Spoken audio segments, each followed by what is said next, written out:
Вот это Баку, город, который может одновременно быть древнее Рима и выглядеть как из будущего. Я приехал сюда, чтобы за один день посмотреть старый Баку и новый современный Баку, который, как говорят, очень похож на Дубай.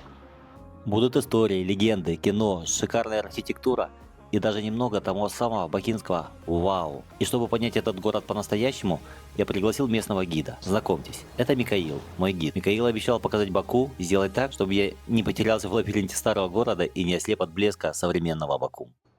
Друзья, приветствую вас. Салам алейкум. Добро пожаловать в Азербайджан. И сегодня мы увидим множество достопримечательностей на нашем пути. Мы увидим и, я вам скажу, и восток, а также и запад, я вам скажу, в нашем городе Баку. Можно сказать, в городе контрастов, я вам скажу. За это я точно ручаюсь. Отлично, тогда идем вместе смело гулять по Баку и наслаждаться этим красивым, старым, прекрасным городом. Ну, давайте пойдем. Пойдем? Главное, чтобы вы не устали. Да, я уж постараюсь. Мы стоим с вами, Сергей, я вам скажу, в первом парке города Баку. Подожди, а где у нас? Вон там получается, Вот, да, перед нами? вот отсюда Ага. он прямо начинается и заканчивается около перехода, я вам скажу. Мгм. Да, ну как только не называли этот парк. То называли губернаторским парком, то Михайловским парком, то Пионерским парком, то парком Али-Ага Вахида. Ну, а в конце все-таки вот в данный момент этот парк называется филармоническим парком. А я как вам его скажу. называют между собой местные жители? Так и парком филармонии, так и Так и называют. называют, да? Так и называют, я вам скажу. Но я вам скажу, перед парком, я вам скажу, вот прекрасное такое здание, посмотрите. Как вы думаете, оно новое? Нет. Нет. Нет, это новое здание. Тоже новое, да? Здание гостиницы Four Seasons 2008 года, я вам Получается, скажу. вот этот, это какой год ты говорил здание? 2004. 2004. А это 2008. А это 2008. Да. И я вам хочу сказать, Сергей, вот на этом месте когда-то, когда Азербайджан был в составе Российской империи, Ага. здесь было небольшое двухэтажное здание, я вам скажу. И здание принадлежало некоторому певцу, который пел на свадьбе. Мгм. Ну, певцы, которые пьют на свадьбе, мы называем хананда. Мгм. Звали его Мирсеет Мирбабаев. И, ну, я вам скажу, достаточно известный в то время и в Российской империи, и даже в Варшаве. Я вам скажу, на студиях того времени выпускались пластинки с его пением. Я вам скажу. Это сначала не было своего жилья, и поэтому парк, который рядом находился, назывался и губернаторским парком, я вам скажу. Но я вам скажу, с приходом советской власти, когда все бегут, и сбежал этот певец во Францию, дом, чтобы не оставался пустым, его отдали медработникам. Я вам скажу, дом стал называться Домом медработников. И в таком формате он просуществовал до 2007 года. Но в 2007 году, можно сказать, пошли трещины по зданию. Это здание обветшало, и его разрушили и построили вот гостиницу Four Seasons, я вам скажу. Я вам скажу, напротив нашего парка находится это здание 1893 года. Построено по проекту, я вам скажу, немецкого архитектора Павла Штерна, я вам скажу. И, я вам скажу, сделано в форме, вот, я вам скажу, в архитектуре французского ренессанса. И это здание принадлежало некто, я вам скажу, тоже миллионеру. Звали его Михаил Арамян. Человек очень богатый, но была плохая привычка у него. Он играл в карты. Вот неподалеку находился клуб. И однажды в этом клубе он проиграл это здание. Я вам сказал, ну, первый раз спасла от аукциона это здание его жена. Она продала свои драгоценности и выплатила долг, я вам скажу, выигравшего. Но впоследствии он еще раз играет. Ну, привычка, я вам скажу, да, нехорошая привычка, я вам скажу. И действительно окончательно проигрывает это здание, я вам скажу. И я вам скажу, уже у жены тоже ничего не осталось, как говорится. Он даже не может найти покупателя на это здание, ну, так как оно находится, видите, такое большое и находится в центре, он едет в Тбилиси, чтобы найти на этого покупателя. И в это время, я вам скажу, певец Мирсеет Мирбабаев, который обладал этим губернаторским домом, решил купить этот дом, ну, поделить на квартиры и сдавать в аренду. Ну, лишние деньги, как говорится, никому. Да, как доходный дом. Доходный дом стал, да. У него был друг нефтепромышленник Зейнальабдин Тагиев, и тот пишет Зейнальабдин: слушай, напиши мне письмо, и я с этим письмом поеду к этому Михаилу Арамяну, попрошу ему сделать скидку, я вам скажу, и я хочу купить этот дом. Ну, что и сделал Зиннадин Тагиев, он едет, Нурсет Мирбабаев едет в Тбилиси, договаривается с Михаилом Арамяном, тот делает ему скидку 50 тысяч рублей, а дом он продавал за 300 тысяч рублей, ну и за 250 тысяч он покупает этот дом, приобретает этот дом и делит, как говорится, на квартиры и сдает, я вам скажу, в аренду. Но у меня вопрос, Сергей, как ты думаешь, человек, который пел на свадьбах, ну, представь, город Баку, Но он же небольшой был город, да. И человек обладает таким суммой денег, который смог позволил ему купить этот дом. Как вы думаете? Как ты думаешь? Откуда у него оно было? Но, видимо, он был представителем более могущественной семьи какой-то. Нет, был из обычной семьи, я вам скажу. Ну вот все-таки смог купить этот дом. Блин, ну бизнес-план, конечно, был какой-то у него интересный. Я не знаю, сдаюсь. Ну, есть история, да, связанная, Да. как он разбогател. Вот однажды этот певец поет на свадьбе одного из нефтепромышленников, Шихбалиева. Ну, знаменитый в то время был нефтепромышленник. Тот являлся дядей жениха. Мгм. И вот он подходит к певцу Нурсеиду Мирбабаеву, говорит: слушай, спой мне ту песню, которую я хочу, да? Мгм. Хорошо споешь, я подарю тебе участок в селении Шура-Балаханы. Если пойдет нефть, сам буду его разрабатывать, станешь миллионером, да? Но после этих слов я тоже спел бы, как соловей. Да, что он сделал, я вам Честно скажу. тебе скажу, я тоже спел бы. Ну и миллионер сдержал свое обещание, подарил ему участок, я вам скажу. Ну, через неделю пошла нефть. Человек в единочасье стал миллионером. Ну и поэтому он смог купить это здание, да, я вам скажу. Но это уже не певец, это уже бизнесмен какой-то Ну, вы стал. знаете, когда он стал миллионером, он, можно сказать, как говорится, появилась звездная болезнь, Да. да, зазнался человек, да. И я вам скажу, судьба тоже ему отомстила за это. Знаете, когда он стал миллионером, он со всеми своими старыми друзьями порвал. Ничего не хотел, чтобы что-то напоминало о его музыкальном прошлом, да. Он даже покупал везде свои пластинки, их и сжигал, я вам скажу. Но и судьба вот его за это наказала. Вот когда пришла советская власть, он переезжает уже во Францию. Во Франции у него дела не удаются. В 1929 году он стал окончательно банкротом. Переезжает дальше в Тегеран. И в Тегеране конец своей жизни проводит пение в захудалой чайхане, где он и умирает. Короче, Вот так, не прошел- закольцевалась его Ну, не жизнь. прошел медные трубы, это Да, называется, да, да. правильно? Скажи, пожалуйста, Михаил, а это какая-то площадь, да, здесь? Вот они, или что это? Что? Там же море, правильно? Это площадь Азнефть. Почему площадь Азнефть? Посмотрите, здесь в Офис этом... Азнефть, да. Ну, осов Азнефть, ну, сейчас это Сокар, да, государственная нефтяная Да. компания Сокар. И площадь называется площадью Азнефть, я вам скажу. Ну и за этой площадью море. Это находится наша набережная, Да. бульвар называется, Приморский бульвар. Мгм. Но мы тоже туда дойдем. Мы с вами находимся у стены старого города. Мгм. И посмотрите, какая она. Ну, и, конечно, я вам скажу, этой стене более 2000 лет, я вам скажу, и стена, как всегда, она не могла вытерпеть столько столетий, я вам Мгм. скажу, эпох. Поэтому время от времени проводит реставрацию этой стены. Насчет датировки этой стены, знаете, в результате обвала одной из полубашен, северной части, я вам скажу, стены, Мгм. удалось найти камень, на котором написана дата начала строительства и окончания строительства, я вам скажу, этой стены.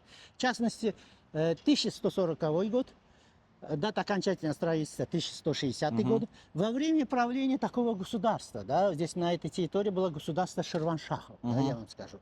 Ну, это, я вам скажу, в частности, до этого оно находилось в составе арабского халифата.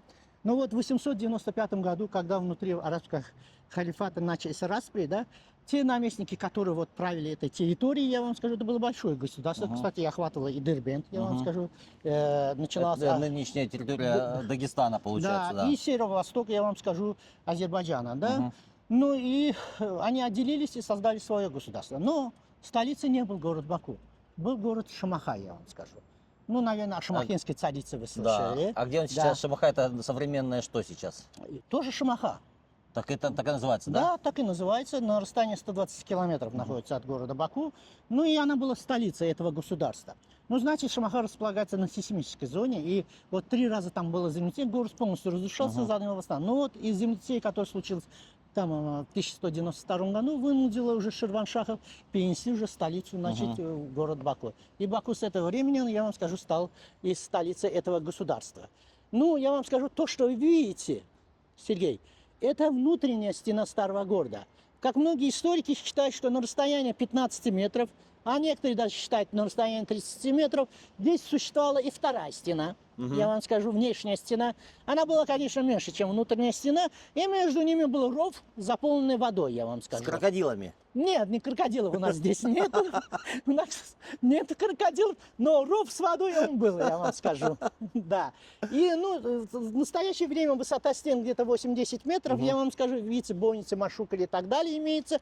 И имеется 5 ворот, то есть входа в старый город. Один из старинных ворот находится здесь, рядом с парком филармонии, обратите внимание. И называется Солянские ворота. Это южные ворота, я вам скажу, старого Мы сейчас города. пойдем туда? Нет, мы сначала обойдем, потом. Это Солянские ворота старого города, я вам скажу.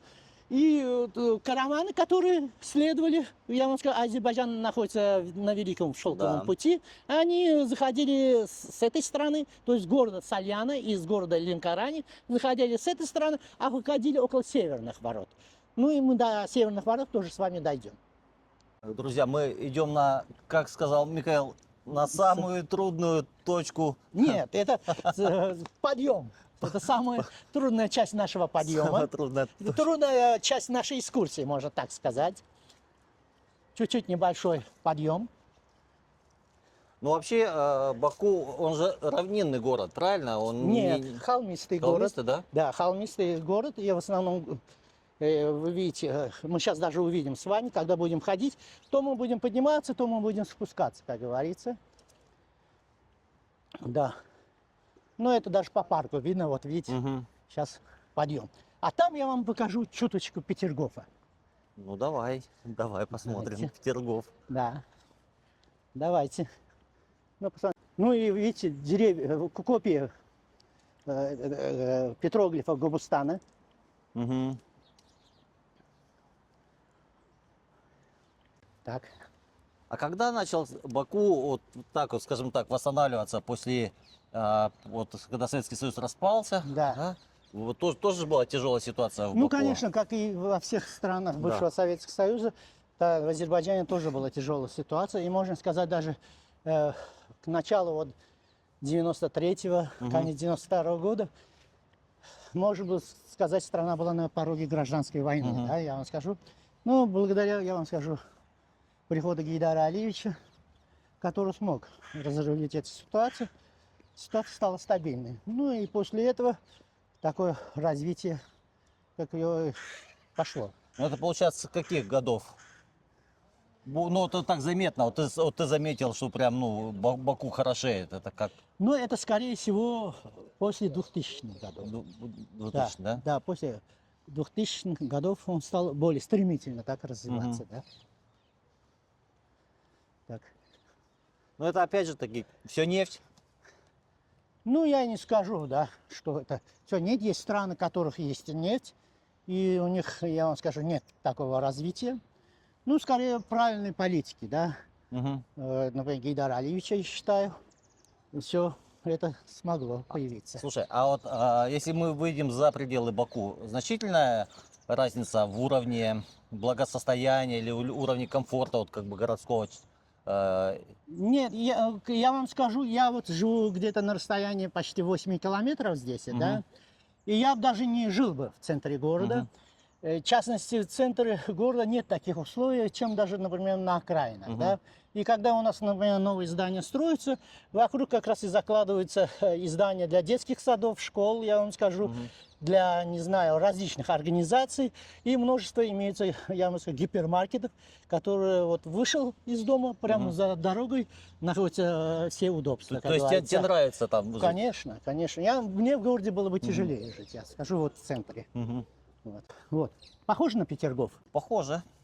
Так, я вам скажу, как же появился, расскажу, как Давай. появился этот парк. В 1830 году, я вам сказал, Роман Васильевич фон дер Ховен, вот человек с такой, видите, с прусской фамилией, решил, любитель, кстати, цветов, я вам скажу, деревьев, ну, в общем, растительности, решил, я вам скажу, создать небольшой сад между двумя стенами. И приказал капитанам судов, которые следовали, я вам скажу, в Россию, в Персию, наш город Ленкорань и его окрестности, привозить с собой чернозем. И вот между стенами появился небольшой сад. Ну, конечно, он не был в то время такой большой, да, как сейчас вы видите. Но вот когда внешнюю стену разрушили в 1886 году, сад стал расширяться и удлиняться.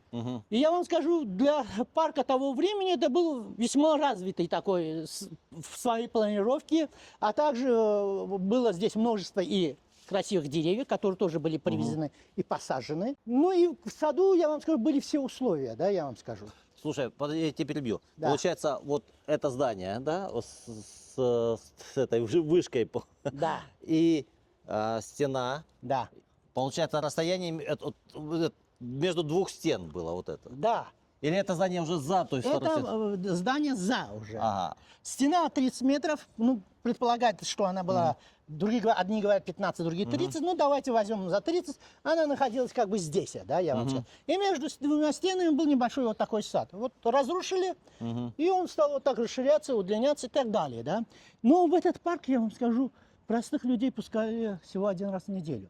Остальное время здесь ходили богатые люди. Нефтепромышленники, государственные чиновники, ну и так далее, да, я вам скажу. Но я хочу вас спросить, Сергей, скажите, чего же не хватало этим нефтепромышленникам, этим миллионерам в этом парке? Ну, все условия, представляете? Скамеечки, выступают театральные, симфонические группы, как говорится. Были и дамочки, которые ходили с ними под ручку. Вот, но им все-таки чего-то не хватало. Бухнуть им не хватало. Ну, я вам скажу, было и места, где Да? чайхана, то время, где они могли это тоже сделать, я вам скажу. Так, смотри, алкоголь был, Да.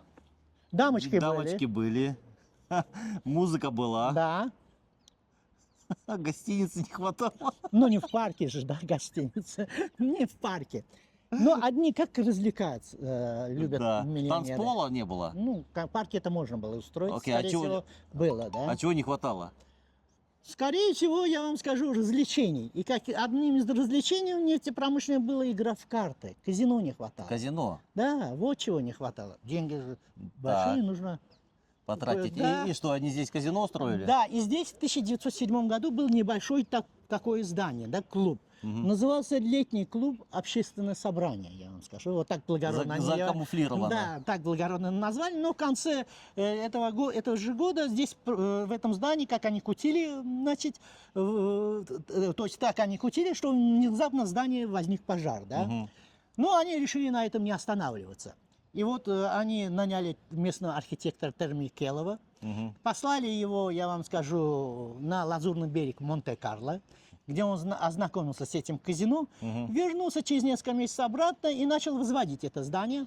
И вот оно перед вами, вы говорите, вот, что это за башенкой, я вам скажу. А, это казино Да, было. вот, я вам скажу, появилось такое, кстати, это громадное здание, мы сейчас в переднюю часть с вами выйдем, это большое такое здание. И здесь они играли до прихода советской власти. Но когда пришла советская власть, вы знаете, такой очаг буржуазии она не терпела, Да. разогнала этих миллионеров, я вам скажу, ну, кого поймала, как говорится, и расстреляла успеть, или посадить в тюрьму. Да. Да, и вот, чтобы здание не пустовало, вот с 1924 года по 1929 год здесь был дворец физкультуры. Прекрасно. Да. С 1929 года по 1934 год здесь был комитет обороны, я вам скажу. А с 1936 Слушай, от кого они оборонялись в это время? ну, в советское время, вы же знаете, готовились, да, ко всяким, я вам скажу, войнам, я вам скажу. Да. Ну и с 1936 года, я вам скажу, передали филармонии. А вот с 1937 года эта филармония получила имя, филармония имени Муслима Магомаева старшего. Вот наша филармония. Подожди, 1937 года? Да. То есть, а папа Муслима Магомаева тоже был какой-то известный? Но он, я вам скажу, погиб во время войны, да, и его в основном воспитывали родственники Муслима Магомаева. Понятно. А дедушка был известный. Слушай, то есть Дедушка это был композитор. имени Имени дедушки. дедушки. А, я думал имени Именно отца, именно дедушки. дедушки. Да. Понятно. Напоминает Монте-Карло?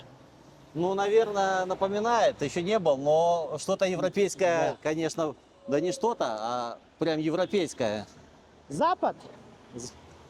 Запад. и поворачиваемся направо от запада, и мы здесь видим восток. Да, посмотрите, здание 1905 года, я вам скажу, построено, видите, в каком мавританском таком стиле. Мгм. Дом принадлежал двум братьям Садыховым, Салиме и Наджафу. Ну, я вам скажу, до постройки этого здания здесь, на этом месте, было кладбище. Вот оно прям тянулось наверх, я вам скажу. Она тянулась наверх, и я вам скажу, когда кладбище перенесли, эти двое братьев Садыховых решили здесь приобрести участок. Мгм. Почему именно здесь? Вы знаете, когда был нефтяной бум, Да. город начал выходить за пределы старого города. Вот эта улица сейчас у нас называется Простек Истаглият.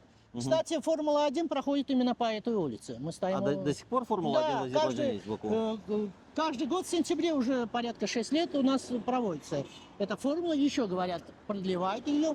И вот, я вам скажу, эта улица в связи с нефтяным бомбом, в связи с тем, что год прошла, она оказалась центральной. Мгм. Поэтому многие миллионеры того времени решили приобретать здесь себе участки для постройки своих домов, учреждений и так далее. И вот эти Садыховы тоже решили приобрести это здание.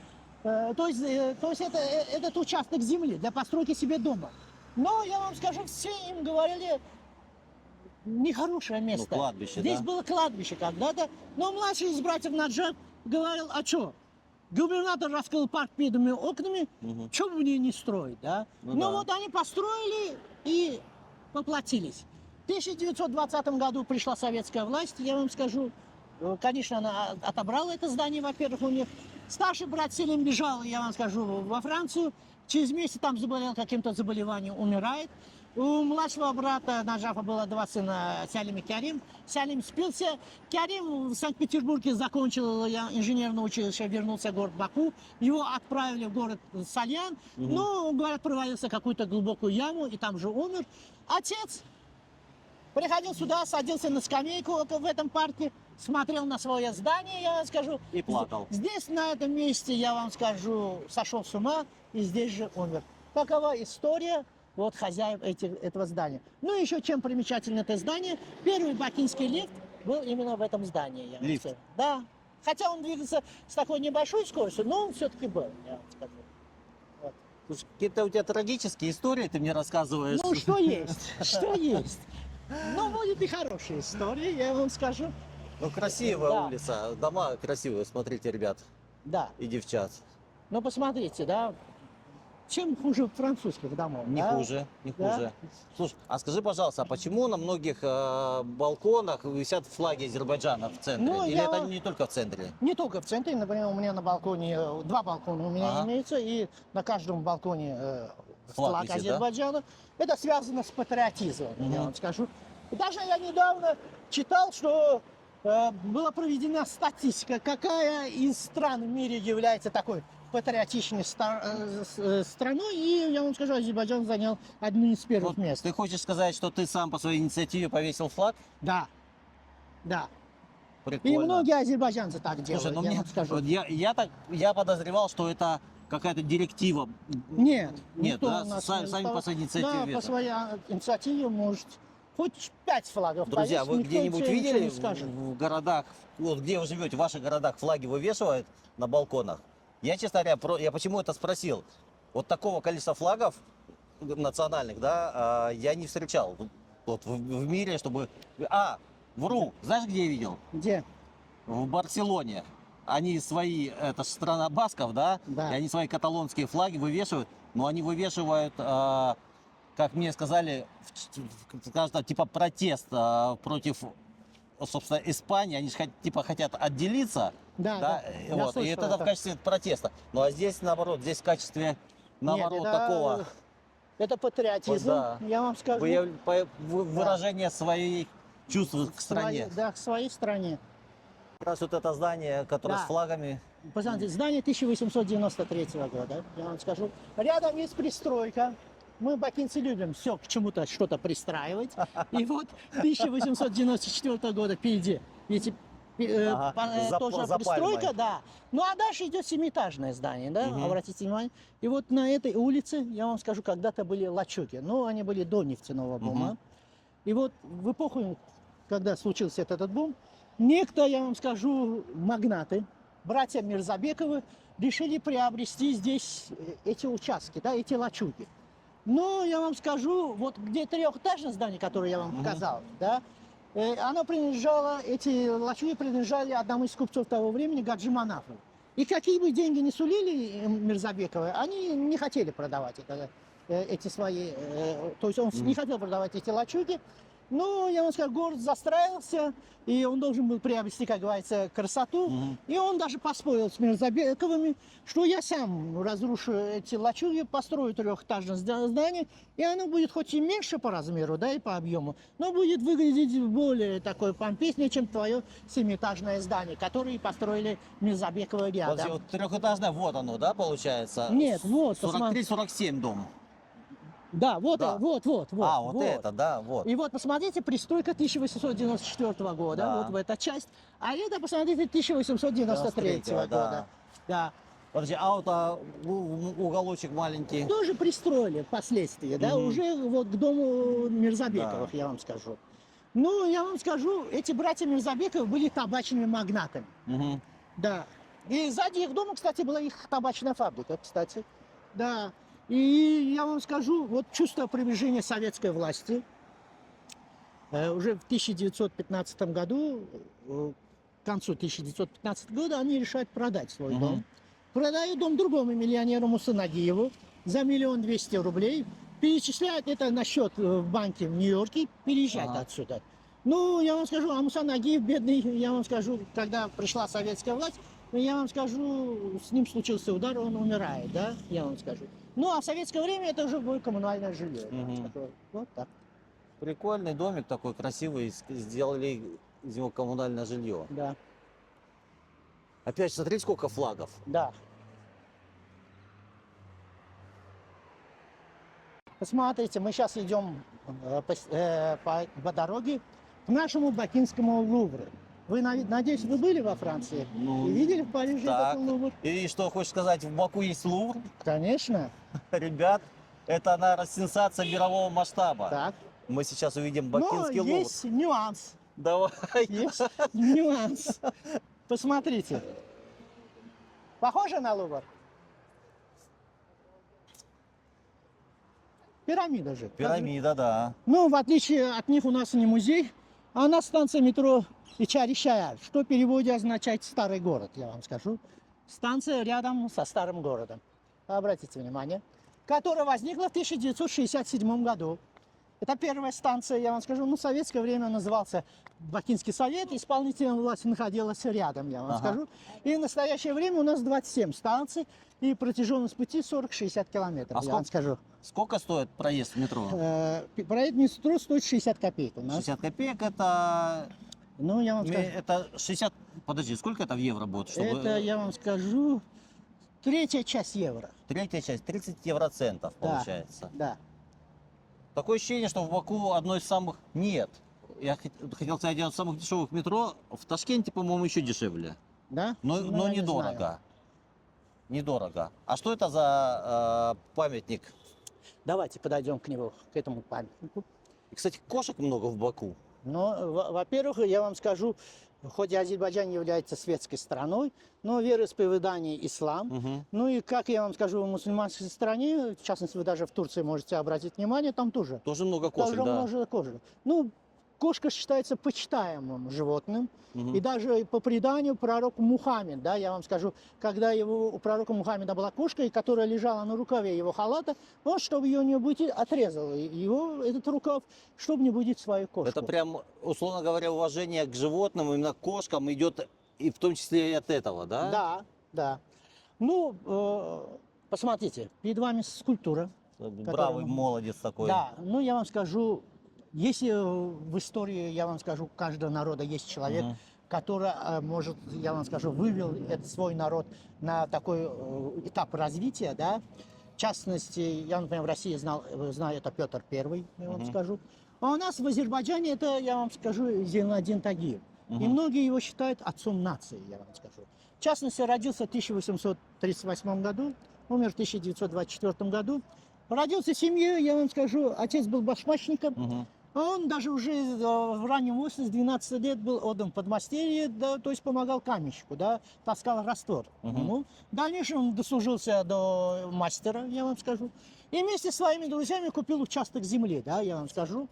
Прошло 2 года, на этом участке обнаружили Пошла нефть. нефть. Да, человек разбогател. Ну, я вам скажу, в отличие от других нефтемиллионеров, да, я вам скажу, пришлых, да, он был одним из местных, и он, кстати, родился в Ичари-Шахар, в старом городе. Он, можно сказать, большую часть своего капитала уделял благотворительным центрам. Благодаря ему было, я вам скажу, построено много гимназий, школ, я вам скажу, много учреждений для бедных. Даже в истории Пакистана, я вам скажу, его изучают. Так, есть его имя вошло в историю Пакистана. Он говорят, когда была эпидемия холеры, я вам скажу, в Пакистане, он послал лекарства, я вам скажу, в Пакистан. Был, я вам скажу, купцом первой гильдии, действительно статским советником, я вам скажу. Но личность известная даже в самой Российской империи, я вам скажу. Посмотрите, какие у него награды, которые одаривал его Николай II. У него есть и много изданий, кстати, в Москве, в Петербурге и в других городах, когда он и в то время их тоже и строил. Ну и посмотрите, какой перстень, да. Натертый. Да, уже натяжелее. Да, и я вам хочу сказать, даже Дмитрий Менделеев о нем говорил. Среди местных, говорит, нефтепромышленников, миллионеров отличался Зейнудин Тагиев, говорит. Большую часть своего капитала он направляет на благотворительные цели, да, и на развитие самого города тоже, я вам скажу. Но я вам хочу сказать, умер он в 1924 году, уже в период советской власти. Но его имя до сих пор, я вам скажу, в сердцах каждого азербайджанца. Даже недавно выпустили, я вам скажу, фильм «Тагиев», я вам скажу. И, кстати, дебютирует на Каннском фестивале. Может, получим Оскар, кто его знает. Но я вам хочу рассказать историю, да, вот про Зейнудин Тагиев, даже после смерти, как его помнили люди, да. В частности, эта история связана с Полиной Жемчужиной Молотовой. Вы знаете, кто такая она была? Не. Ну, Полина Жемчужина Молотова была таким ярой революционеркой и была женой Вячеслава Молотова, наркома иностранных дел, да. И вот 1932 года по 1936 год она была наркомом парфюмерной промышленности, да. И вот такие знаменитые духи в советское время, как «Красная Москва», «Веселый ландыш», я вам скажу, «Тет-а-тет», возникли благодаря именно этой Полине Жемчужиной Молотовой. Ну, вот за такую трудовую деятельность Сталин назначил ее наркомом 1939, наркомом рыбной промышленности. И вот в советское время начали выпускать рыбные консервы, я вам скажу. Ну и советский народ, я вам скажу, честно говоря, даже не понимал, как можно рыбу заключить в консервную банку, и чтобы она еще была вкусной. И я вам скажу, она на прилавках магазинов оставалась, и это наносило урон рыбной промышленности Советского Союза. И вот в конце 1939 года она прибыла в город Баку, и кто-то ей рассказал историю, связанную с Зейнудином Тагиевым. Оказывается, ну, в период, когда он еще жил, в период Российской империи, на прилавках города Баку тоже не было так много рыбы. И, видя это, Зейнудин Тагиев идет на пристань, берет у рыбака свежевыловленную рыбу, нацепляет на ее хвост перстень с рубиновым камнем и выпускает в море, я вам скажу. И вы знаете, через 3 дня прилавки и магазины города Баку были заполнены рыбой. Слушай, ну, блин, ну это же сказка. Нет, это действительно история. Это действительно история, я вам скажу. И это не сказка, не легенда, я вам скажу. Да. Друзья, если давайте напишем в комментариях, сказка это или это, Да. или это Ждем ваших комментариев, друзья. Да. Ну, Да. блин, ну мне кажется, это Но я продолжаю историю. Нет. Да. Подожди, мне кажется, это фирменная история Микаэла. Это не фирменная история. Фирменные истории будут еще впереди.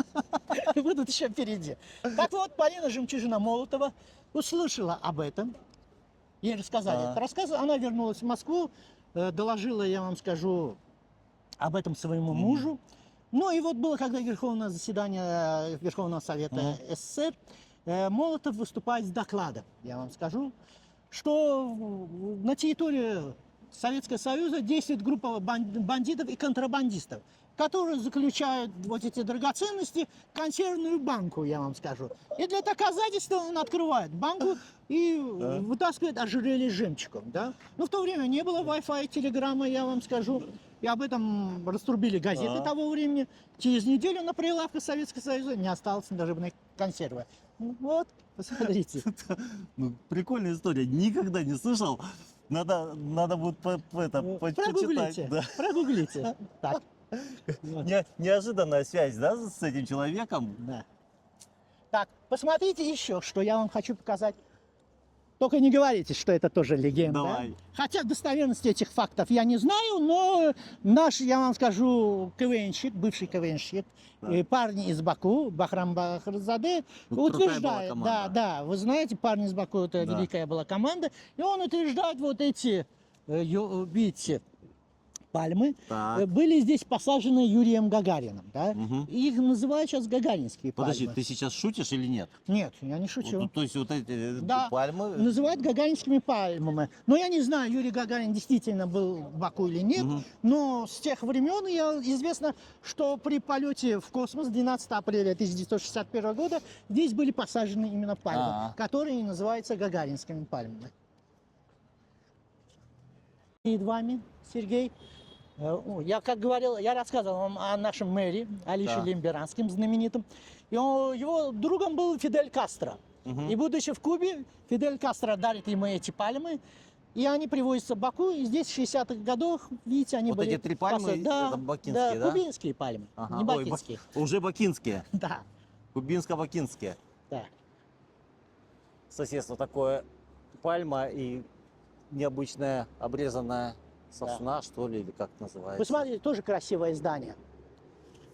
Сергей, как ты думаешь, что здесь находится? Верховный Совет раньше находился Азербайджана. Ну нет. Сейчас я имею в данный А момент. сейчас ну, какое-то правительственное здание, наверное. Нет. Ну, не говори, что здесь школа. Две школы. Здесь Да? две простые государственные школы. Номер 132 и 134. Но это здание тоже одно из старинных зданий. И построено по проекту русского архитектора, кстати, Буйнова. Мгм. Ну, я вам скажу, сначала здесь находился лазарет, русского гарнизона, который дислоцировался. Когда лазарет перенесли в 1881 году, отдали под женскую гимназию Святой Нины, я вам Мгм. скажу. Ну, Нина это святая у грузин. И первые Да. женские гимназии Святой Нины возникали в Тбилиси, я вам Мгм. скажу. В частности, первая в 1848 году была построена, а вот в 1861 году филиал у нас появился в городе Шамахе.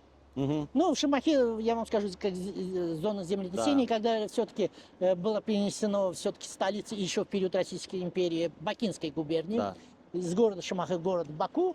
Здесь образовалось, то есть это здание отдали под здание женской гимназии Святой Нины. Ну, было четырехклассное такое образование, я вам скажу, дошкольное образование с пансионом и полупансионным обеспечением. Мгм. То есть воспитанницы могли здесь оставаться. Приходом советской власти в 1920 году всех воспитанниц разогнали по домам и школу передали, то есть это здание передали под школу красных командиров. То есть воспитывали здесь красных командиров. Но впоследствии уже в 1937 годах все-таки школу этих красных командиров перенесли уже в другую часть города. И здание, я вам скажу, обратно передали школе. Но уже была школа 14, в последних 60-х годах она была разделена уже по две школы, 132 и 134. А почему, слушай, а почему здесь именно 2 школы, а не одна? Ну, как Ну они и посмотрите, делятся? какое большое здание. Ну, сделали... Центральный ход впереди, с этой стороны одна часть школы, Мгм. с правой стороны другая часть школы. Окей, а напротив, что за здание такое? Так, здание нашей мэрии. А. Посмотрите, здание, ну, тоже прекрасное, видите, Да. здание. Я вам скажу, это здание 1901 года. И построено по проекту одного из польских архитекторов Йосифа Гославского, я вам скажу.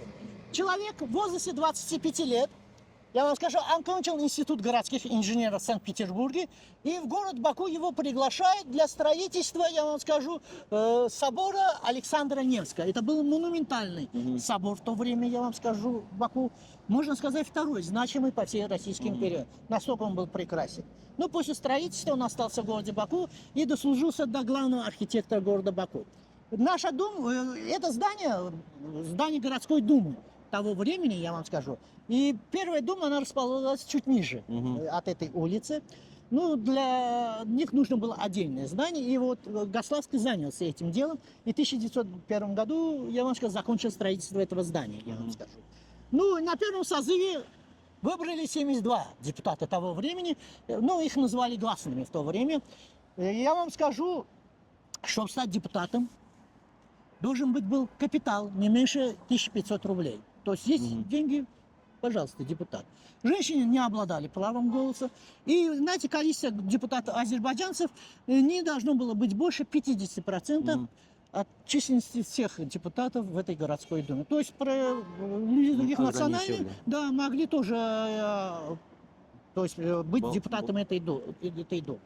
Самое интересное в этом здании, с левой стороны вы видите герб, я вам скажу, города Баку периода Российской империи. Вот в центре таблички 3 пламени огня. Наверху корона Российской империи, а под ними, я вам скажу, колосья пшеницы, соединенной Андреевской лентой. Ну, в принципе, герб не изменился, только корона Российской империи и колосья пшеницы Андреевской ленты нет, но 3 языка пламени есть. Посмотрите, 3 языка пламени здесь, 3 пламенные башни, которые есть в городе, да, я вам скажу, на самом видном месте. Почему так? Ну, это огонь от добычи газа, что ли? Ну, естественно, добыча газа, но это не связано с добычей газа. Я вам скажу, в древности, я вам скажу, были 3 горы, да, откуда, или 3 холма, откуда выходил, я вам скажу, природный газ и сам возгорался. Даже в своем произведении Афанасий Никитин «Путешествие за 3 моря» пишет, что при подходе северной части к Хвалынскому морю, то есть к побережью Хвалынского моря, можно увидеть 3 холма, которые горят, я вам скажу. Ну, вы знаете, одни из древних религий был религия зороастризм, поклонение огню. И вот вокруг этих источников огня возникали кельи, да, обители этих зороастрийцев. И к этим кельям, я вам скажу, к этим местам огня ходили паломники. Вот в связи с паломничеством, в связи с священностью этих огней, и у нас вот 3 языка пламени на этом гербе и 3 пламенные башни, которые существуют у нас. Ну, Азербайджан поэтому называют страной огней. Слушай, а где в Баку место такое, где вот огонь постоянно газ Это горит? гора Янардак. У нас находится на Апшеронском полуострове. Ну, примерно на расстоянии где-то 20 километров от центра. Да? И там постоянно горит огонь? Да, постоянно он горит. Даже, я вам скажу, во время войны хотели его потушить, уже не смогли. Это в 45-е годы, я имею в виду, когда Гитлер, помните, подходил уже к городу Баку, была битва, Сталинградская битва, ну, бывший ну, сейчас Волгоград. А Баку не был захвачен, да, тогда? Нет. Сталинградская битва решила все, да. И если бы они взяли бы Сталинград, то, естественно, да. Сергей, Есть. да, один из входов в старый город Баку.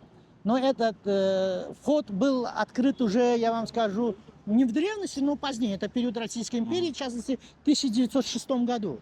Ну, тогда ведомство решило тогдашнее, что между зданием исполнительной власти и зданием, вот в то время она была реальной гимназией, сейчас наш экономический университет, смотрите, открыть проход, я вам скажу, расширить даже проход, я вам скажу, в сторону старого города. Ну, у многих местных жителей эта лестница называется Гых-Пелякян, что означает 40 ступеней. Я вам скажу, там, если там посчитать. реально 40 ступеней? Да, реально 40 ступеней, и можно подняться, как его, в сторону старого Баку. Один еще входов в старый город.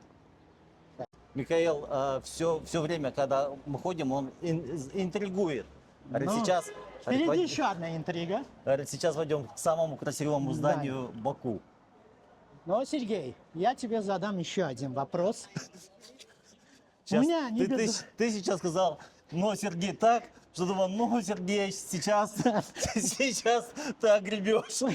Нет, не огрешь, но у меня всегда вопросов много. Да, и посмотрите, вот еще один вопрос. Что сейчас находится в этом здании? А, зал бракосочетания. Да, Точно, дворец два кольца. бракосочетания. Вот центральный зал Да. бракосочетаний находится в этом здании. Ну, прекрасное здание, посмотрите. Слушай, он похож на какой-то костел. Вот. Да, это здание перед вами, я вам скажу, было построено в период с 1911 по 1912 год. И принадлежало, я вам скажу, одному из нефтепромышленников того времени, Муртуза Мухтарова, я вам скажу. То есть, подожди, за один год построили вот это большое здание? Да, за один год его построили. И, кстати, владелец этого здания торопил, чтобы поскорее закончить это здание. Ну, Муртуза Мухтаров, я вам скажу, родился у нас в селении Амираджан, да, это окрестности Баку.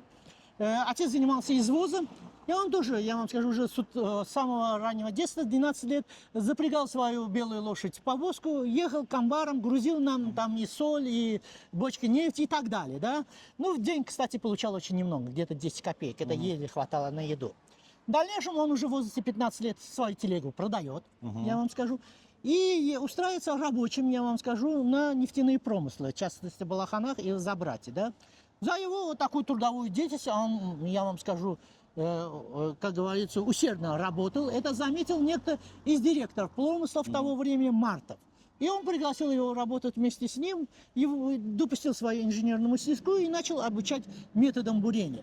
Ну, я вам скажу, до нефтяного бума нефть была на поверхности, я вам скажу. Вот извини, я тебя перебью. Да. У меня, я не могу держаться.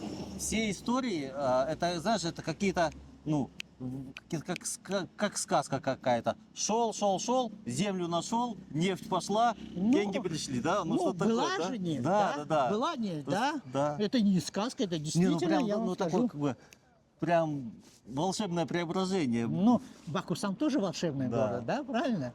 Так, и вот, я вам скажу, человек становится, я вам скажу, мастером, его приглашают на различные, я вам скажу, промыслы. И, как я говорил, она была на поверхности сначала, да, и я вам скажу, как добывали даже нефть в древности.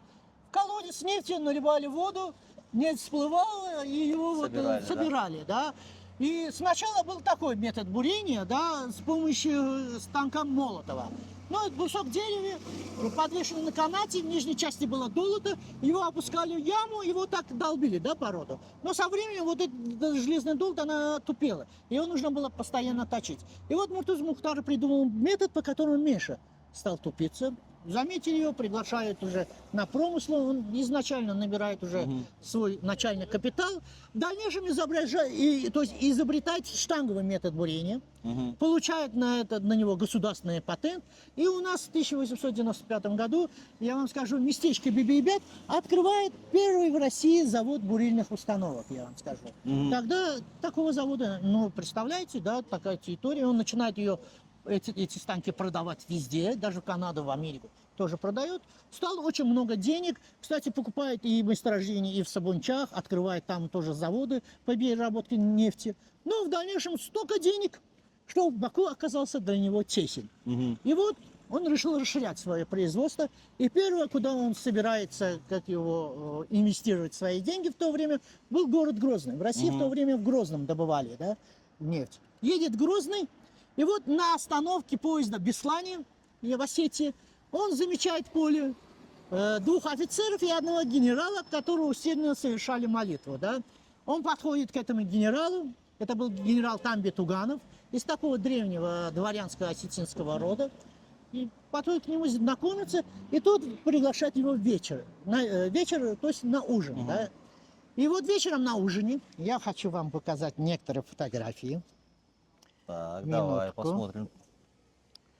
Сейчас, у меня их так много, кстати, да, и я не успел отсортировать. Так, эти фотографии мне нужны будут. Так, посмотрите. А ну, Муртуза Мухтаров, посмотрите. сейчас. Давай покажем, Да. какой бравый. Ну, видите, чем не жених, как говорится. Ну, Помните, у Пушкина весьма богат, неплох собой Ленский, везде был принят как жених. Какой обычай деревенский? Все дочек прочили своих за полурусского соседа. А вот полурусский сосед обращает внимание на среднюю дочь, я вам скажу, Тамби Туганова, да, Елизавету Туганову. Кстати, ее даже в девичестве я вам сейчас покажу.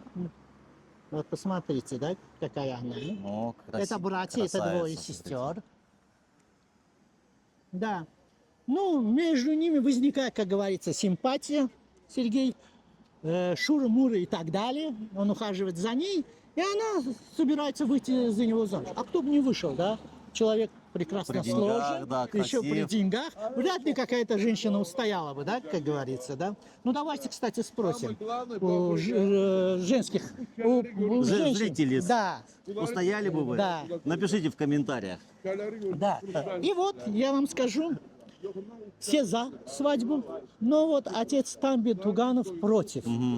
И объясняет это тем, что я вам скажу, дворянского рода, а ты хоть и миллионер и простолюдин, как говорится. Но, вы знаете, он не расстраивается. И вот во Владикавказе, на левом берегу реки Терек, он строит мечеть. Кстати, эта мечеть до сих пор во Владикавказе. Да, строится по проекту тоже польского архитектора Иосифа Плошка. Да, посмотрите. Вот мечеть, которая в Владикавказе. Да, и я вам скажу, преподносит этот дар своему будущему тестю. Ну, от этого подарка, я вам скажу... Не устоял? Конечно, ну кто и стоит, да, вот такая мечеть. Ну и дает сразу добро. 3 дня, 3 ночи свадьбы. Берет свою молодую супругу, приезжает в город Баку, и отсюда на ней отправляется свадебное путешествие, я вам скажу, по Европе. Побывали во многих городах Европы, и в Италии, и в Венеции, потом во Франции. Ну и вот под конец они побывали, я вам скажу, в Германии, в Берлине. И в Берлине Елизавета Тугана обращает внимание на вот это здание, а это наше здание. Это здание бывшего универмага. Ребят, давайте посмотрим. Сейчас я вам покажу карточку. А вот давайте вот так встану. То есть ты хочешь сказать, это копия, ну практически копия. Да, это из архива снимок. Угу. Здание это существовало я в Берлине до 1970 года. Сейчас там нет этого здания. Это здание бывшего универмага. Ну, как женщины хотят, то, что они видят, то, что вот видят такую красоту, как-то они намекают, да, мужчине. И вот, ну, так как она была еще неопытной, только вышла замуж, прямо не говорит, а говорит намеками. Какое красивое здание. Ну, Муртуз Мухтаров внимательный мужчина, запоминает ее слова. После приезда в Баку вызывает Иосифа Плошка, командирует, я вам скажу, в Берлин, тот знакомится с этим зданием, приезжает, и в течение года возводится это здание. Вот в течение года оно было построено. И вот вечером, когда он прогуливался вместе с ней по этой улице, с Елизаветой Тугановой, она обращает внимание на это здание и спрашивает у Муртуза Мухтарова: слушай, это же такое же здание, которое мы видели с тобой в Берлине. Кто хозяин этого здания, спрашивает она. Улыбнувшись, отвечает: а кто может быть хозяином? Хозяин здания ты, дорогая. Это подарок тебе. Вот в этом здании, это дом Муртуза Мухтарова, который он подарил именно Елизавете Тугановой, я вам скажу.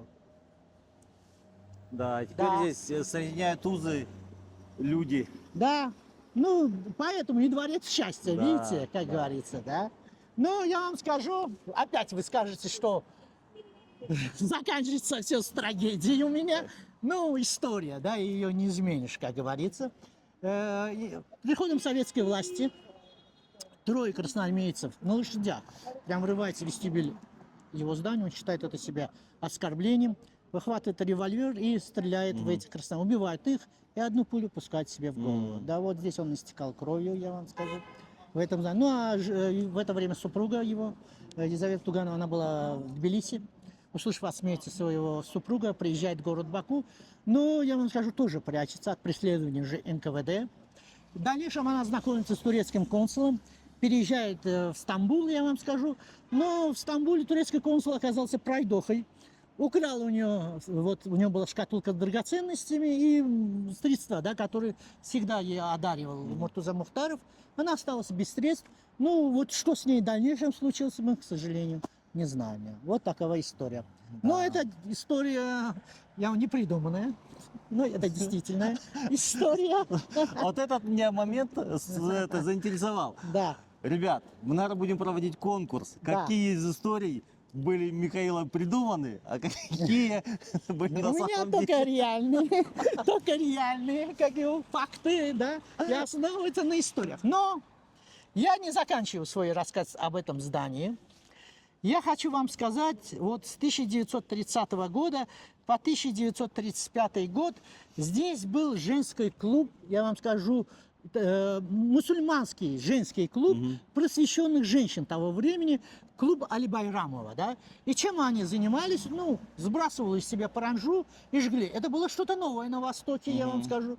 И весть об этом доме, я вам скажу, дошла и до Германии. В частности, в 1924 году сюда приехала, можно сказать, мама международного феминизма Клара Цеткин. Да, она пришла, очень была довольна, кстати, воспитанницами этого заведения.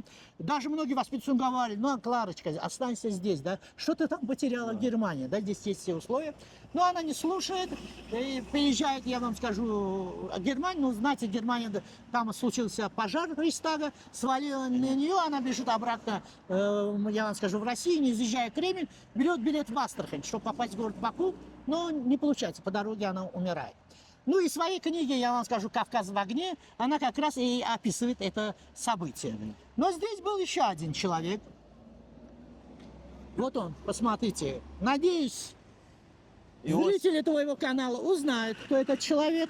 Это Иосиф Джугашвили? Да, Иосиф Виссарионович Джугашвили. 1874 год. В городе Баку нефтяной бум. И в Баку стремятся не только интеллигенты, но и криминальные элементы.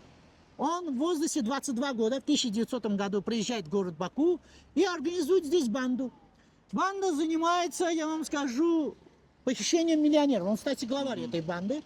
И первый он крадет Мусы Нагиева, одного из миллионеров. 3 дня держит его в подвале. Обессиленный миллионер вынужден отдать те деньги, которые его просил Сталин. Но вот он то, что сделал с Мусой Нагиевым, он пытался в то время сделать и с Муртуза Мухтаровым. Вечером подходит к нему, хотят его схватить, но Муртуза Мухтаров такой высокий человек и атлетически сложный, разбрасывает их, и даже Сталин еле уносит ноги. Он возвращается злой домой, вызывает своего телохранителя, говорит: найди мне человека, который хотел меня украсть. Через месяц к нему приводят Сталина. И он спрашивает у Сталина: какой рукой ты хотел до меня дотронуться? Ну, Сталин оказался умным человеком, говорит: левой рукой. Тогда он, я вам скажу, приказывает своему телохранителю перебить ему сухожилие левой кисти. Ну, наверное, фильмы, документальные фильмы со Сталином вы видели, я вам скажу. И вот, помните, он всегда прячет свою левую руку. Она была повреждена именно здесь, в городе Баку. 2 раза он сидел у нас в Баиловской тюрьме. Эта тюрьма находилась со школой, где я учился. Я вам скажу, и комнату номер 37, где он оставался, я тоже видел. Сейчас там у нас площадь флага, я вам скажу. Ну, первый раз он попал, когда ограбил Тбилиси карету государственное казначейство. На нынешний, можно, если перевести на сегодняшние доллары, на сумму 14 миллионов долларов. А во второй раз совершил ограбление, нападение, то есть совершил нападение на центральный банк города Ленкорани, я вам скажу. Был тоже посажен у нас в Баиловскую тюрьму. Короче, знатный преступник. Ну, вот видите, Да. какая история. А нам надо вернуться обратно. Да, конечно. То я никогда бы не подумал, что это еще со Сталиным связано. Да, видите. У меня не без историй. Еще впереди еще много историй. Так, и я вам хочу еще одну вот показать еще, я вам скажу, то, что отличает это здание, например, от других. Обратите внимание наверх, Сергей. Что вы там видите, вот на окне?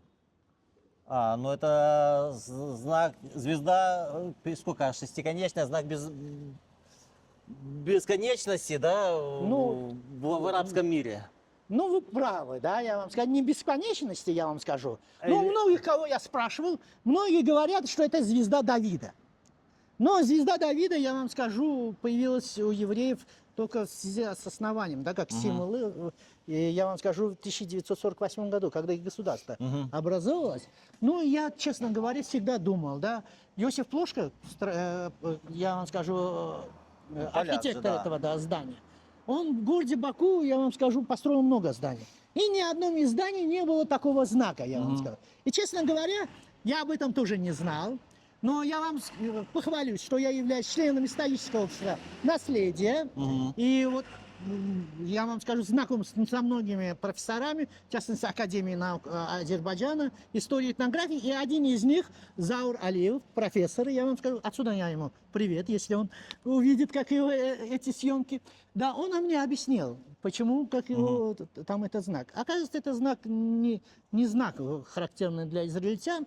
Я вам скажу, Муртуза Мухтаров родился в селении Амираджан. И в этом селении, еще неподалеку, в селениях Бузавны, на старых наших кладбищах, еще древних таких кладбищах, имеются надгробия, где эти знаки встречались, я вам скажу. И я спросил, что это же знак означает. Он сказал, это знак гармонии, я вам скажу, женского и мужского начала. Да? А так как он, видите, подарил это Елизавете Туганова, скорее всего, я думаю, Муртуза Мухтаров попросил установить такой знак на это здание. Вот. Вот так вот. Вот. Видите, какой секрет. Секрет, да. Да. А это парламент, получается, да? Был когда-то. Здесь был парламент Азербайджанской Демократической Республики. Да? Вот мы подходим к вам еще одному зданию. Я вам тоже сделано, видите, в мавританском стиле. Построено тоже по проекту Иосифа Гославского. Да? Вот помните, я показал вам здание нашей мэрии. Нет, здание нашей мэрии. Так, да. Да, она Гославская. И это тоже построено Гославском. Но я вам скажу, если гимназии, я вам скажу, с русским языком, то есть где преподавалось на русском языке, было, я вам скажу, в Азербайджане, то гимназии на тюркском языке не было. И вот я как раз вам рассказывал по Гаджи Зейнальдина Тагиева. И вот какой, вот видите, человек, кстати, Гаджи Зейнальдин Тагиев, я забыл вам сказать, там никогда не мог ни писать, ни читать, я вам скажу. И даже когда расписывался, вот расписывался с такими черточками. Но оказался таких прогрессивных взглядов, да, и знал, что молодые люди должны учиться. А вот гимназии на русском есть, на азербайджанском, на турецком, на тюркском языке нет. И вот в 1896 году в связи с коронацией Александры Федоровны и Николая II он обращается к тайному советнику Яновскому с просьбой, чтобы ему выделили участок на Николаевской улице для постройки женской гимназии, я вам скажу, где обучение велось бы на тюркском языке. И выделяют для этого 150 тысяч рублей, 25 тысяч рублей ставит банк, чтобы на средства, проценты содержать эту, я вам скажу, гимназию. Но ему первый раз отказывают. Гаджи Зейнальдин Тагиев не расстраивается. Приготовил большой подарок, отправляет в Санкт-Петербург. Увидев это, императрица ахнула и сразу дает добро на открытие этой гимназии. Но в течение 5 лет она была построена, но вы знаете, это было не просто так. Сергей, в мусульманской стране, чтобы женщина училась, я вам скажу, и знаете, Зейнальдин Тагиеву сильно угрожали, и даже двое из духовенств, которые поддержали его, да, одному в дом влили нечистоты, а другому, я вам скажу, сожгли весь дом. Ну, что сделал Зейнальдин Тагиев? Одного из своих приспешников посылает по святым местам того времени с поручением, чтобы те взяли у вот таких людей, богословов тех земель, как его, грамоту с печатью и одобрением, да, я вам скажу, ну, со штампом. И вот через год приезжает этот человек, заседание среди духовенства, обсуждают, как Зейнальдин Тагиев возводит в мусульманской стране вот такое здание. Светское такое, да. Такое здание. И они приводят пример, что вот этот богослов был бы против. Тогда он вытаскивает бумагу и показывает, что этот богослов за. Но все равно страсти не унимались. Но Гаджи Зейнальдин Тагиев стоял на своем, все-таки она была построена. И конец вот этим страстям пришел только тогда, когда, я вам скажу, сама императрица Александра Федоровна написала письмо, я вам скажу, воспитанницам этого заведения, чтобы они прилежно учились и были бы полезны для своячей. Ну, слово царское, Да. а царскому слову никто не мог перечить. Все эти страсти улеглись, и гимназия заработала. И если у вас спросят, какая же первая мусульманская женская гимназия на тюркском языке есть на Востоке, вы смело говорите, она находится в Баку. городе Баку. Вот. Сергей, Так, обратите внимание на впереди стоящее здание. справа, слева, Вот, справа. справа. Ага. Так вот, где вы видели такое здание, где была и готика, и совместно советский реализм? Вот Звезды вот эти звездочки. советские, да? Вы видели такое? Да, нет, не видел. Ну вот у нас, видите, в Баку есть такое прекрасное здание. Да. Ну и замечательная история этого тоже здания. Опять история. Надеюсь, я вас не Не-не-не, замучу очень интересно. этими историями. Друзья, поставьте лайк этому видео. Я надеюсь, вам тоже это все нравится. Да. Посмотрите. Здание 1913 года. Построено по проекту опять Иосифа Плошка, который Дворец счастья у нас построил. Да. Ну, в Венеции есть дворец Доджи. Посмотрите отсюда, разве не похож на дворец Доджи? Вот сделано типа по такому проекту. Да. И я вам хочу сказать, здание принадлежит Мусы Нагиеву. Человек, отец продавал солому, сам работал носильщиком, день получал 30 копеек, третью часть откладывал, ну, хотел стать будущим землевладельцем, да. И вот я вам скажу, в возрасте 18 лет, накопив определенную сумму, я вам скажу, купил себе участок, ну, а для участка нужна была вода, начали рыть колодец. Как вы Пошла думаете, нефть. что пошла? Да. Вместо воды пошла Да, нефть. Да. Муса Нагиев. Видите, какой тоже бравый, да, человек, я вам скажу. Кстати, Сталин тоже его украл, я же вам сказал. Да. 3 дня держал его в подвале, да, и который все-таки отдал ему эти деньги. Ну, я вам скажу, тоже один из значимых людей, я вам скажу, в Российской империи, да, я вам скажу. Видите, как даже награждал Да, его да, да. опять Николай II. Человек в своей жизни построил 98 зданий в городе Баку и мечтал построить 100, но не успел. Смерть прервала, я вам скажу. Наверное, самый большой был этот лендлорд здесь по зданиям, нет? Я вам скажу, самый богатый человек в мире. Капитал его был, я вам скажу, где-то 699 миллионов золотых монет того времени. Я не знаю, если перевести на сегодняшние деньги в доллары, да, где-то 500 миллиардов долларов. Не знаю, кто сейчас первый в списке Forbes, но я думаю, он был бы богаче в топе, всех, да. да. Да, и еще его рекорд, по-моему, даже никто не перебил, да. И я вам скажу, что делали в то время азербайджанцы, да, когда начинали постепенно богатеть. В первую очередь они или строили, или покупали себе здание, то есть дом строили или покупали себе участок, где могли построить этот дом. А второе, что они делали, женились. И вот он, как молодой человек, решил жениться на женщине с богатым приданым. Брак по расчету. Но он же был богат, а зачем бы ему еще было? Нет, он богател, он только нашел нефть, только начали роды, он постепенно богател. А зачем, говорит, мне бедная, да? Лучше побогаче, как говорится. Ну, так решил молодой человек.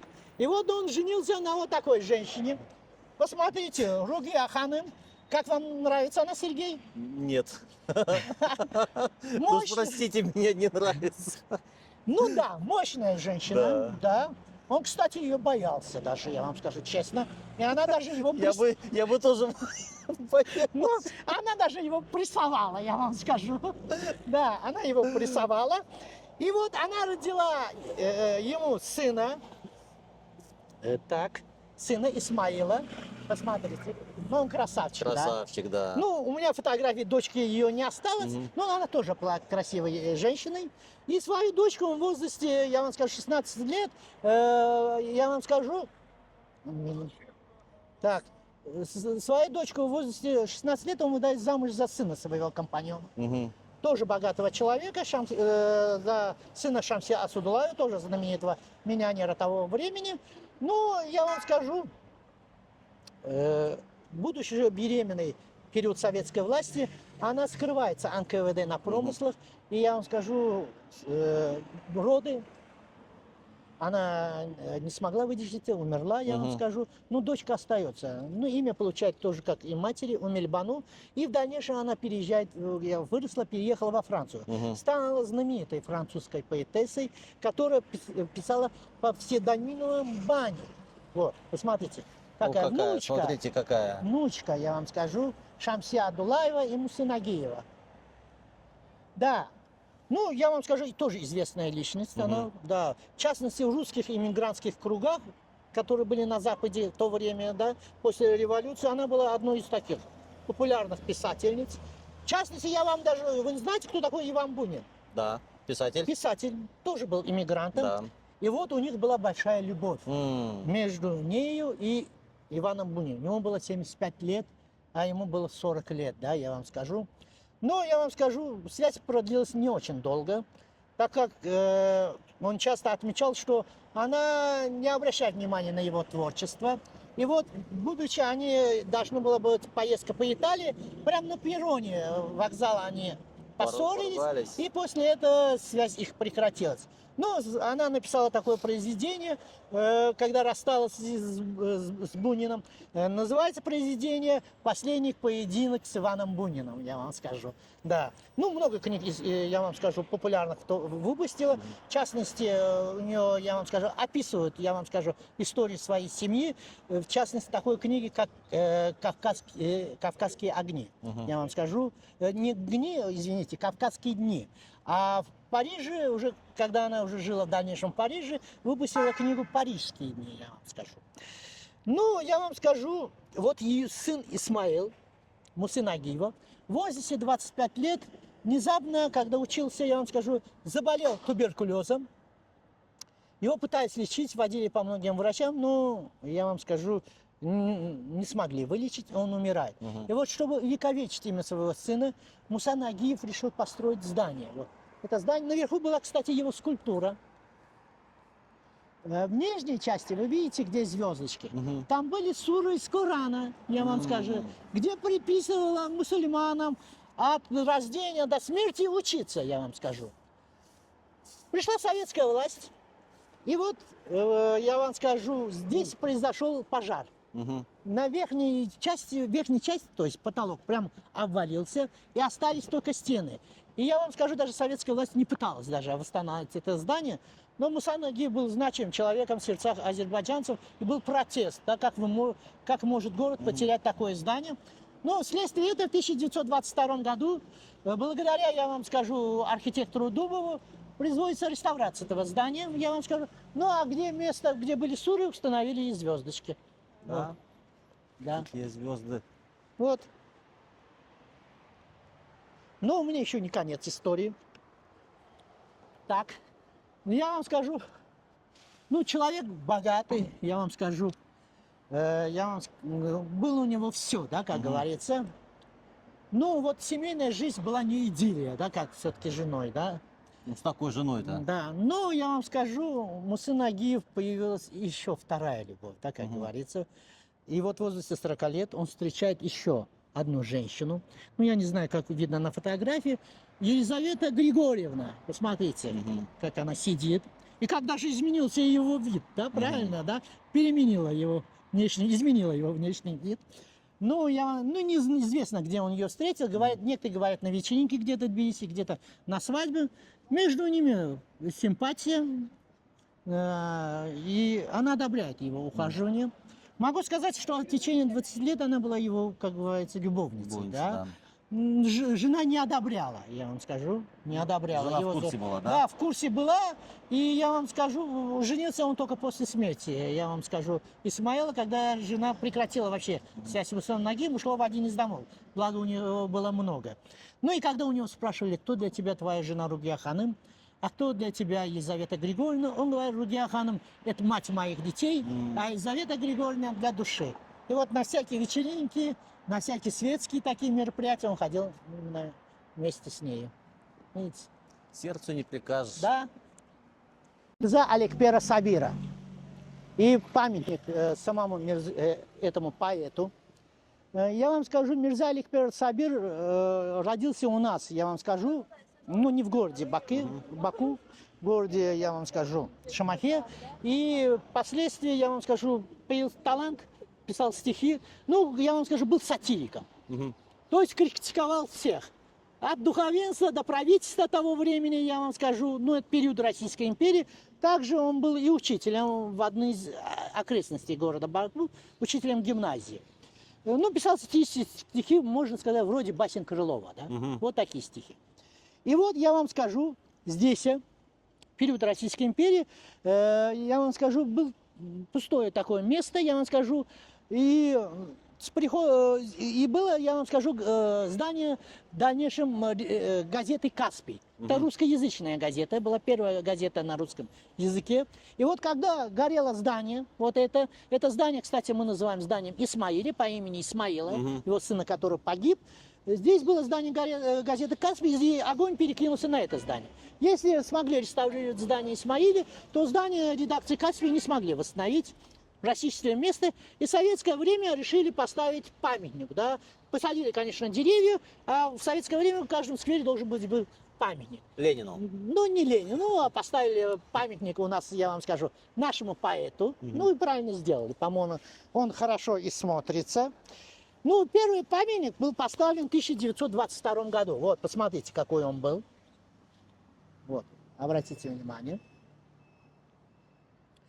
Да, ну, автором, я вам скажу, этой скульптуры был, я вам скажу, одесский скульптор Яков Кехлес.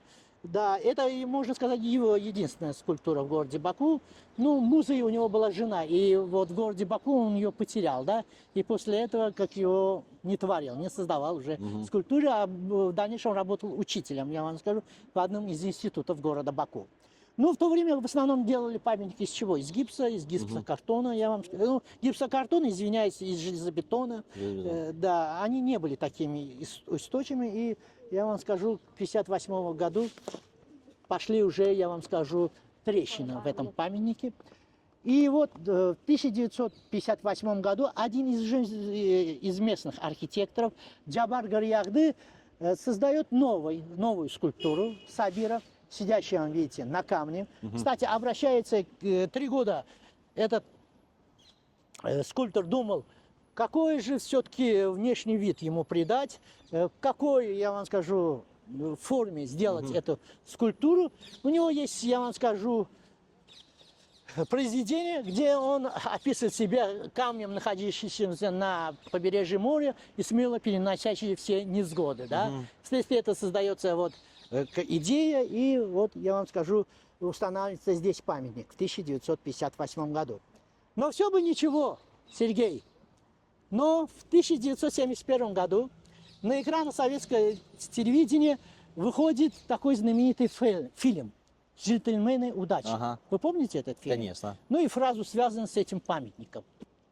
А, слушай, да. Какой? Блин, не помню, что так с камнем и памятником. Ну, но он же да. памятник, кто Он его же... посадит, да? Помните эту фразу, да? Точно. И вот, знаете, по Баку пошли слухи. Кто посадил этого поэта, да, я вам скажу. Ну, было много версий, я вам скажу. Но одна такая мощная версия. Говорят, что он как-то не угодил властям, и поэтому его и посадили, я вам скажу. Вот такая, видите, история тоже с этим памятником. Да, в красивом скверике таком находится. Да. Парк Сабира, видите?